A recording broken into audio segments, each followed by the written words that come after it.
Hi everyone, welcome to the very last picture in this series. We have a very fun looking cookie and candy jar here to colour, so I'm just going to get right to it actually.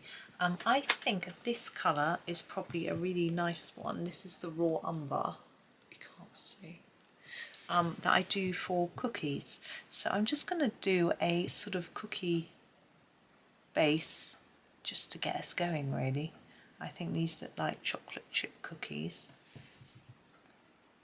and I'm going to do all the chocolate chip cookies with this base colour, and then we can start to identify what other goodies we have in the jar. There's a big selection, isn't there? It'd be a very nice gift to receive, wouldn't it? Though you'd have to eat it quickly because the cookies might go off. That would be a terrible shame. You'd have to just, you know, open it up on Christmas morning and start eating right away. Maybe breakfast. It's interesting, Christmas breakfast. My children like croissants for breakfast on Christmas morning because we rarely have them. It's not always easy to get them. They sell out really quickly around Christmas and the use by dates are very close, so it's a little bit tricky, but we do our best to get them. And if Christmas Eve is a day when shops are shut, they're not normally shut, but that can make it trickier. These two, I think that might be one as well there, but two of them look like they haven't got chocolate chips in, so I might colour them a slightly different colour just to show they're different. I've heard that there is a trend to put Baileys on your cornflakes, which sounds rather nice. And Baileys, for those who don't know, is a type of, I'm going to use the brown ochre for the other ones, is a type of cream whiskey with coffee flavour. And yeah, it's a bit indulgent, isn't it? I guess people think, oh, it's Christmas, do whatever we like. Smoked salmon and scrambled egg is another sort of big Christmassy breakfast. Right, chocolate. This burnt umber is quite good for chocolate, I think. We need to do it quite thick and dark to make it look like it is chocolatey. I sometimes have light cream on my cereal or something on Christmas morning, just for a bit different, but I haven't really thought that far ahead yet this year.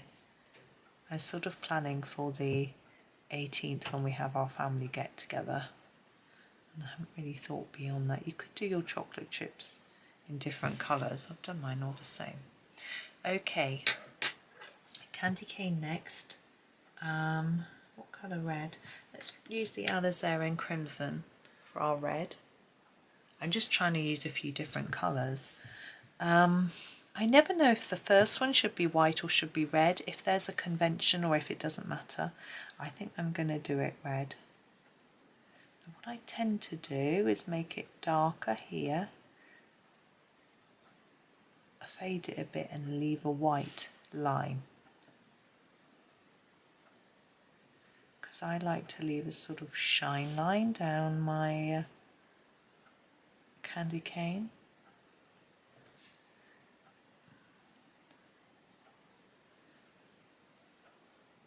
It's because they're shiny, sort of candy, I think they'd have a shine. And what I do to just emphasise that even more is use a light grey. This is a coal grey too, it needs to be a coal grey I think. And put some shadow in on the white bits, so a little bit on each end.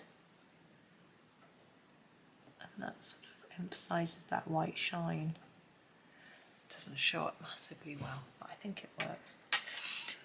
Now we have, I don't know what those round things are. I'm going to do the little candies first. I think I'm going to make them all the same.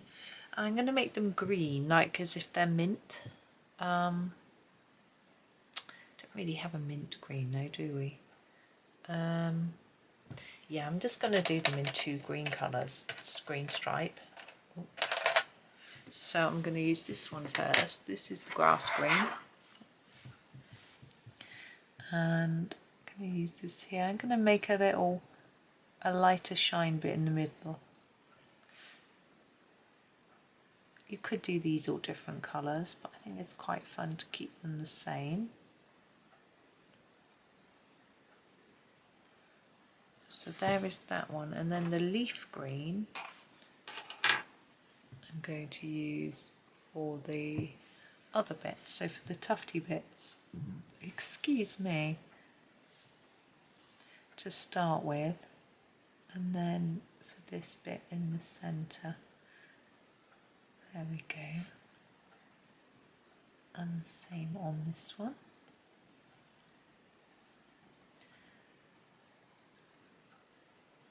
And if you leave a little shine, it can almost give the impression it's slightly foiled or plasticky on the wrapper. We've missed this one, so put a bit of that one in. Grab our grass green and just do that end part there. There we go. Now I still don't know what these round things are. Could be a lollipop, but there's no stick. Just trying to think of what colours. I think I will do them. I've got this yellow. I'm going to start with a Naples yellow. It's really hard for you to see. And I might just do little sections in yellow. Thinking, is it sort of going to be sort of different colours? I just don't know what it is. I'm just going to make it bright and cheery. What other colour? What colour would go with the yellow? I think I might put more red in. We use a very different red though. Yeah, let's use the this one. Is I think 191. Is it Venetian red? No, this is the Pompeian red. The Pompeian red I'm going to use. I'm going to fill in those gaps with the red to make it sort of yellow and red stripes. It would have been easier to have done the red first. It's really hard for me to see whether it's white paper or yellow. I'll just do what I can. You can see how this is quite a different red to the candy cane, which was the idea really, so that it looks different. There we go. Now, looks like, oh hang on, there's a bit there. There we go. Now we have the whole jar. Just do the lid of the jar first, I think that's easiest. I'm going to do a bistra and make it look a bit like it's a cork lid. So it's not going to be shiny, but it still might be a little bit lighter in the middle. So I'm going to try and build up the layers on the edge and have less layers towards the centre, like that.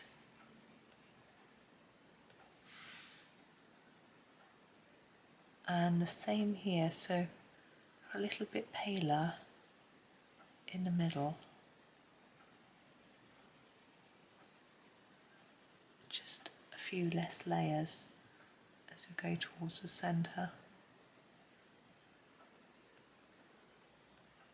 Hopefully look a little bit cork-like, and what we can do is use the burnt umber to do a few flecks. Not sure they're really showing up. That's better. To press it quite hard. be wary of this depending on what paper you're using.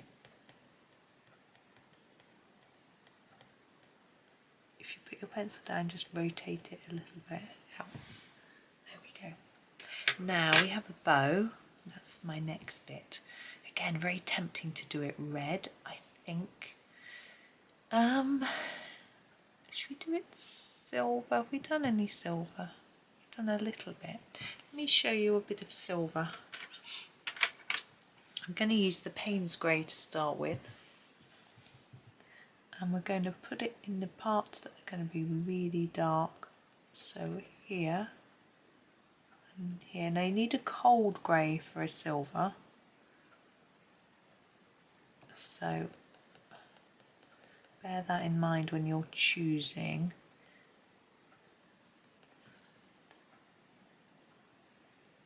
I'm only going to use this quite lightly here. I think I'm going to ignore the fact that's got two bits and just do it as one. A little bit easier. And then I'm going to use the Cold Grey 5. Can't see very well, it's beginning to get dark. It's dark so early. It's 3 o'clock. Just pull that colour forward. I think we could make this our final colour actually.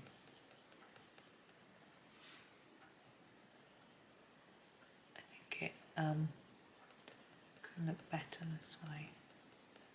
Just a couple of colours. Take that up a little bit at the top. A bit of shine on that knot. Now here I'm going to put a bit of colour on here. Fade it a bit. Then bring most of the colour down from the middle.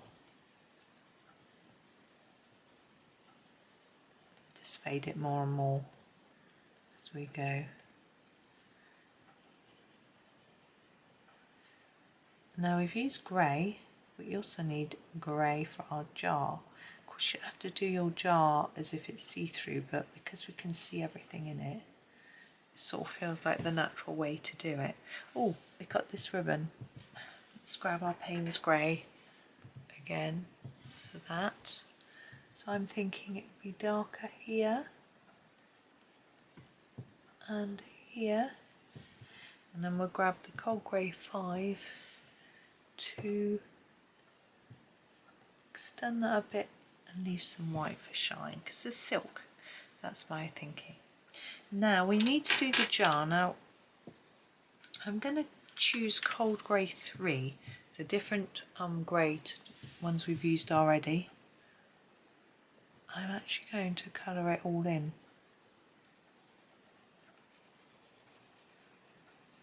Quite hard colouring. I have different methods for doing glass. I'm thinking if I can get some grey down, then I can use a white pen to try and put some shine on it. But without any colour on the white paper, you won't see the white shine. So my idea is to get a fair bit of grey down so that I can then cover it up. It seems a little illogical.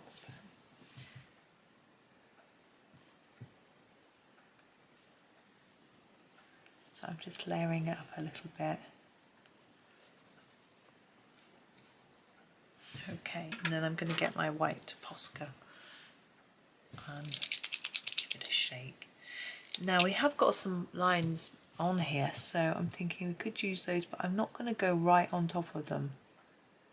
I'm going to use them as a guide. This pen doesn't want to work. Come on, pen. There we go.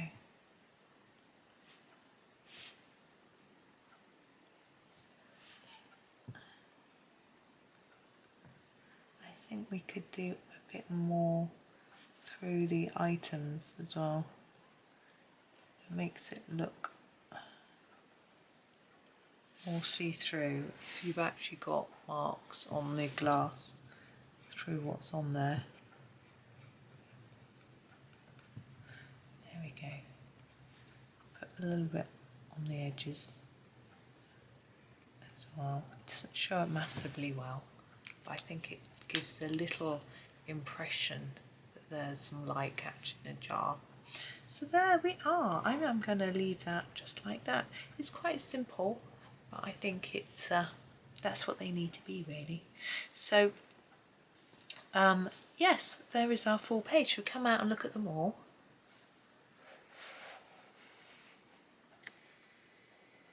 My camera doesn't like zooming out. There is the whole page. So yeah, so thank you for joining me. I hope you enjoyed. As I say, it's still the freebie. There we go. The freebie is still available for download. So even if you haven't got it yet, you could still get it and have a go at it. So thank you very much for watching and happy colouring.